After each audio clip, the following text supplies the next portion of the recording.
I don't want you all to trust me. We're talking about trustworthy elections, and my purpose here in this talk is to convince you about a couple of techniques that can be used to improve the trustworthiness of elections and a few challenges that are holding us back today. What I'm trying to get across by saying don't trust me is that I'm hoping to present you with some evidence around these things. I'm not hoping to convince you that I'm an expert and that you should believe me. So trust is built through evidence, and every election produces evidence. There's a whole list of things that we can take into account when we're thinking about why we should trust an election. The question for any individual to ask is this enough evidence that I can actually trust the election?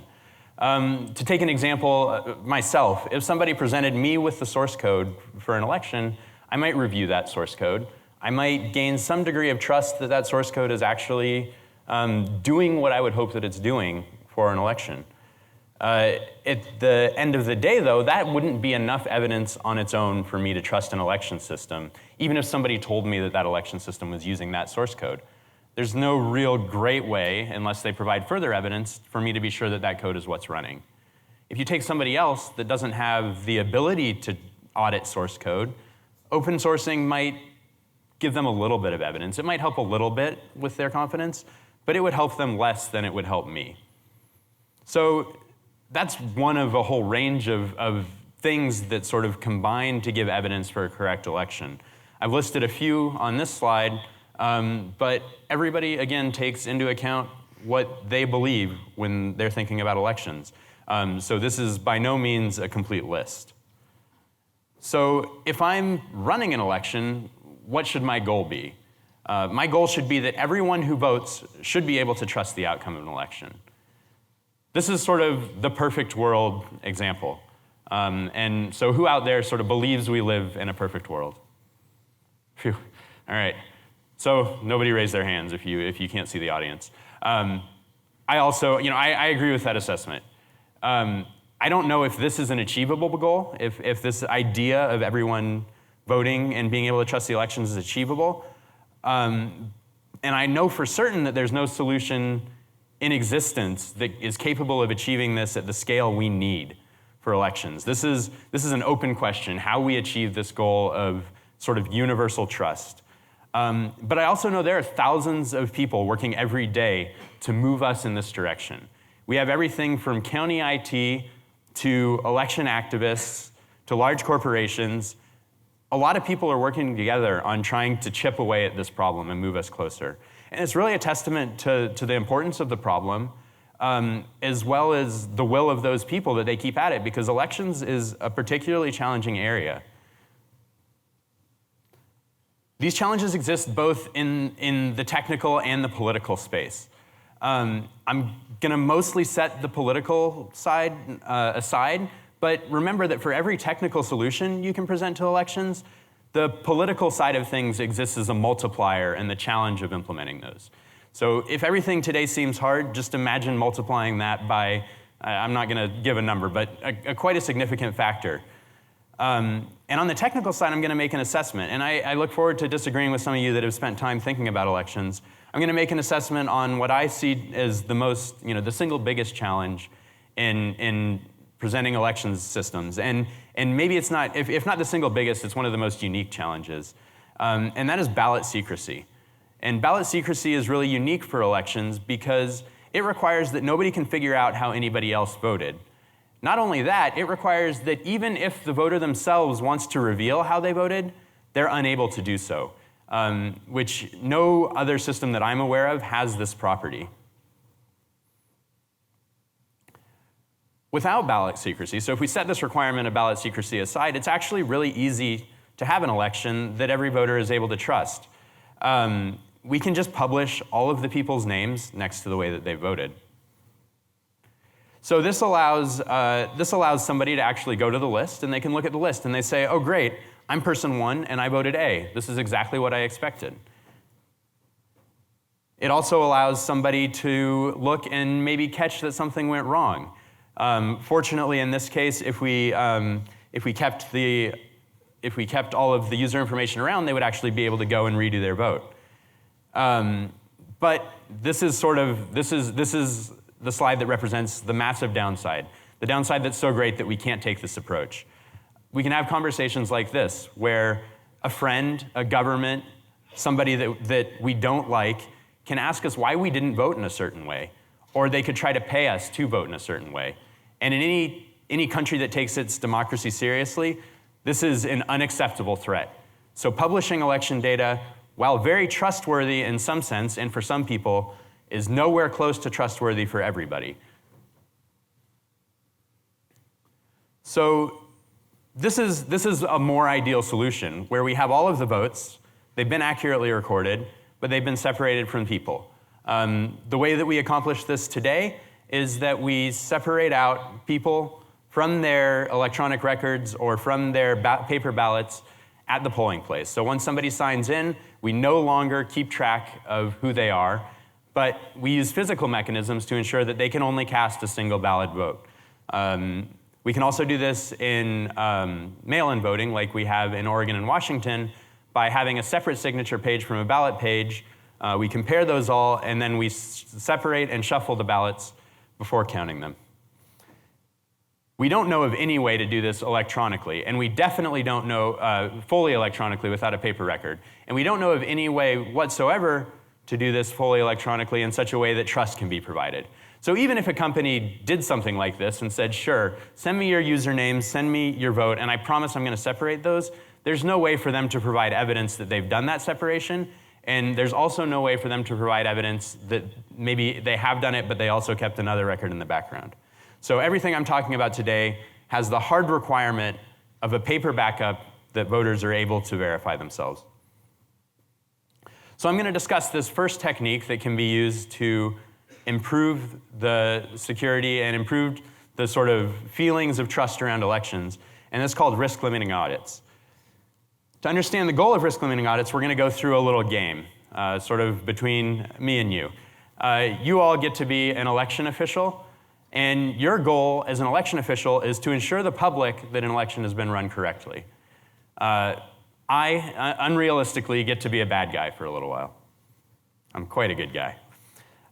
So on the screen, we see a representation of a paper trail. Think of it as a huge stack of papers all stacked up in boxes. You're an election official, and you don't have unlimited time, and you don't have unlimited money. But your goal is to examine this in some way that gives you the maximum amount of trust, or an acceptable amount of trust that the election has been run correctly. So if you were to look at one of these things, you would see that it's either blue or orange. In this game, I have the power to report whatever election outcome I want it.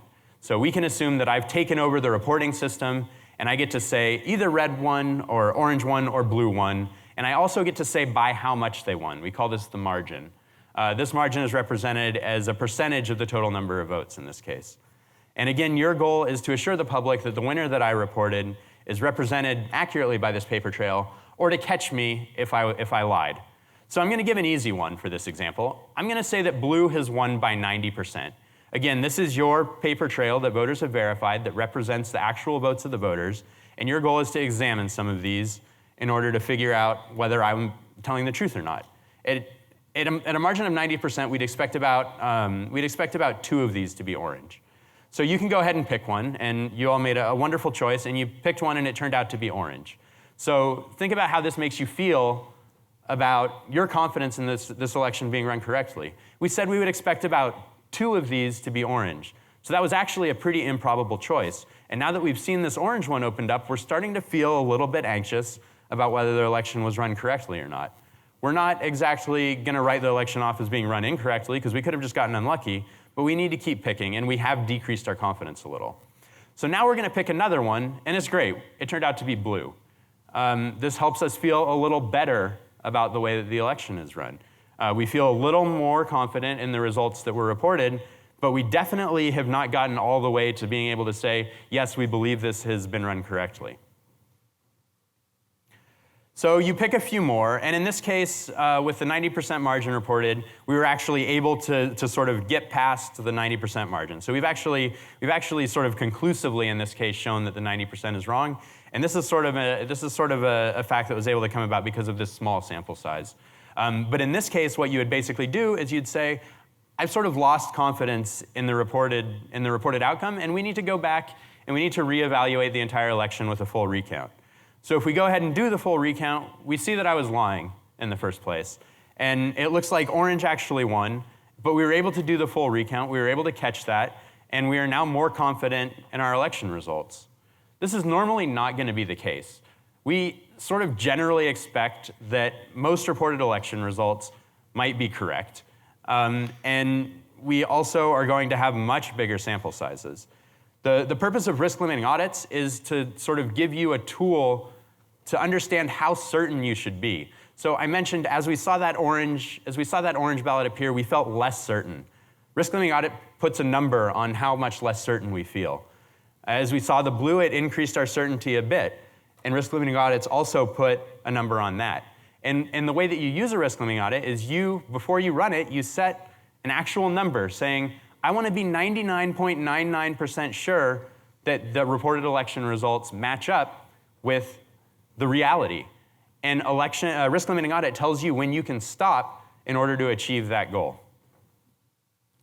So a real election looks a lot more like this. As a side note, I know this is a pretty low-resolution image, but once I sort of thought about it, I had no choice but to put it up. If you know what this is, you get bonus old Windows user points. So there could be hundreds of thousands of ballots. This is sort of a step towards what elections might actually look like if we compare what we were looking at before. But the magic of risk-limiting audits is that, we mentioned that number is going up and down. That number does not go up and down relative to the total number of ballots. It goes up and down relative only to the margin and to the results you see as you sample. That means that an election with hundreds of thousands of ballots could get very high confidence from auditing only hundreds of ballots. This makes risk-limiting audits a wonderful tool for inexpensively gaining a high degree of assurance about elections. Here's the answer. If you didn't know, that's the Windows disk defragmenter. There's one thing we overlooked. So in our game, your goal, I mentioned, was to assure the public of the validity of these results, yet you got to choose which ballots to open.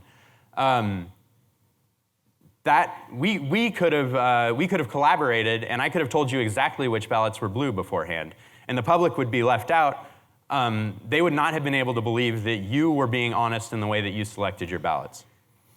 So a critical part of an audit is to actually make it transparent how you selected the ballots. It's pretty common to have a public dice throwing ceremony before, and to feed the output of that through a deterministic random generator, so that any interested party would actually be able to reproduce your selections and believe that they were made without either my or your knowledge. So now I'm going to talk about another technique, which is called end-to-end verifiable elections. The goal of end-to-end verifiable elections is to develop a chain of evidence from the moment that the voter casts their vote all the way through the tally. This chain of evidence is meant to be unforgeable, meaning that if an end-to-end verifiable election is run successfully, it can guarantee that the election was run accurately. So let's think back to when we discussed this sort of version of an election system where everything is published. This gave us a lot of trust, but it was unacceptable from the privacy standpoint. It turns out we didn't need sort of the full publication of all of the ballots in order to learn the things that we wanted. There were sort of three things that we actually wanted to learn from this. We wanted to learn that the reported total matched up to the reality. So if we went through and added up all the A's and the B's, we want to believe that that matched up to the reported total for the election. We also wanted to be sure that every single ballot was valid. So if some person were able to vote 1,000 times for A on one ballot, that would sort of irreversibly compromise the integrity of the election. And finally, we cared that for each individual voter, they were able to look and verify, yes, my vote was counted, and yes, my vote was included in the tally that we saw at the end of the day. Again, this is unacceptable for privacy reasons, which is where cryptography comes in. So we rearrange things a bit. We make a column for vote A and a column for vote B, and we encrypt zeros and ones for each vote. So this thing represents the exact same thing on the previous page, but it maintains privacy. We can think of this function E as a function that takes a 1 or a 0 and makes it into something where you can't externally tell if it's a 1 or a 0. So now we have our one math slide, and this is about homomorphic encryption. So there's a technique by which we can take the encryption of X, we can take the encryption of Y, we can do an operation on the two of them, and at the end of the day, we have an encryption on X plus Y.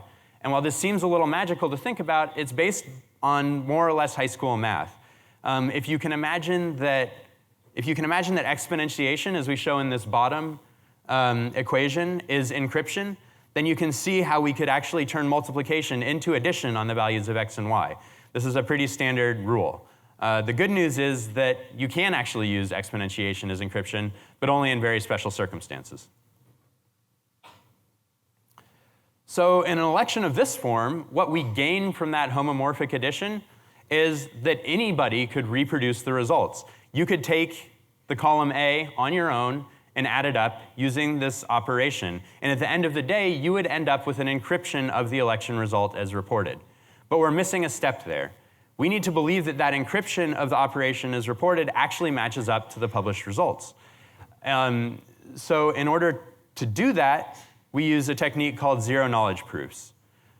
So now is where I've got to stop explaining the techniques to you, because as you can see, this gets a little bit challenging. We're going to return to our notion of trust, and we're going to think, how can something confusing, how can something that the general public's not going to understand increase trust? And this is a method that we use all the time. We use experts to verify things for us. So in this case, if we were dissatisfied with an election because our favorite politician didn't win, would we be able to trust the election if that politician came forward and said, my experts analyzed the data and I trust the results of this competition, or of this election? I believe the answer is yes, but I would sort of look forward to hearing opinions on that. So to sort of move the bar forward on this, we at Galois and Free and Fair, Galois a large security company that I work for, and Free and Fair is a much smaller elections company that I co-founded with Dan Zimmerman and Joe Canary. We worked on this together with Microsoft, and we've actually open sourced an SDK for these end-to-end verifiable elections. And we've done a lot of work. Our expertise is very much in software correctness and security, and we've done a lot of work in designing Election Guard to have this end-to-end property and also to be at the forefront of secure and usable SDKs. So why don't we have these technologies today? Risk-limiting audits are coming along really well, actually. People are working their butts off to get pilots out there, and risk-limiting audits are in an advantageous position because they can be tacked onto the end of an election without any certification or approval. Colorado, for example, has been working on risk-limiting audits for a while. And they have open source software that we initially developed, Next Democracy Work developed, and now it's in the hands of Voting Works, who is developing a new system called Arlo. But we're not seeing this development in end-to-end verifiable elections, or even in sort of software that feels secure in the way that we'd want it to. And why is this? All of our voting machines, the majority of our voting machines were procured after the challenges of 2000 when HAVA was published. This is when all of the jurisdictions got a lot of funding to buy new systems. But we haven't seen a lot of funding since. And this is sort of, I'm not going to talk about the reasons for funding. I'm going to sort of let this side speak for itself, but you've all sort of seen what you can do for $2 million. And it's not enough to develop mission-critical systems, not enough to develop systems that our country depends on. There's another challenge outside of funding that's easier to tackle, and that's certification. There's this problem of certification where we've gone after certification for a good reason. We want a process by which we can evaluate election systems and be sure that they're safe. That's what we've been talking about this whole time. The point of certification is trust. The reality is that the system is challenging enough that it's eroding trust by making it expensive and slow to update our election systems. So we, the elections community, can look towards communities like the cryptography community, who has been starting to push things forward. This architecture we see is an example of something that NIST has done for its FIPS algorithm certification, where they've taken a slow manual process of emailing test cases back and forth and turned it into an automated communication between a client and a server that's run by NIST. So this has made things quite a bit cheaper and quite a bit faster. And if we're able to do this same sort of thing for elections, we'll be able to allow for quicker evolution of election systems. We'll allow for new entrants into the market. Currently, there's only 5 companies with certified systems, and 1 or 2 of those controls the majority of the market share. And we will be able to allow even those companies to improve their systems quicker. So I'm going to quickly go over what we can do. I'm talking to a group of people who has probably already done more for elections than they know. Our everyday security efforts affect elections officials every day. They're dealing with ransomware, they're dealing with reliability problems, they're dealing with browser security problems. Then we can talk to our local government. San Francisco is making huge strides in improving election security through open source election system. And if you're interested in end-to-end verifiable elections, check out Election Guard. You can actually write verifiers for the evidence we produce. And we would assert that this could take an undergraduate about a week to write. So it's a really fun project to get engaged with elections, and we'd love to hear from you if you're able to make progress on this, or if you need help. Finally, think about certification in whatever field you're in, and reach out if you think you have an understanding of how things can be improved. Elections is not the only space that's struggling with certification, and it's one of the least well-funded spaces. So it can really serve as an example to sort of push the bar forward for everybody that's struggling with certification. And so stay engaged, reach out if you have ideas, reach out if you have questions, and I look forward to hearing some questions.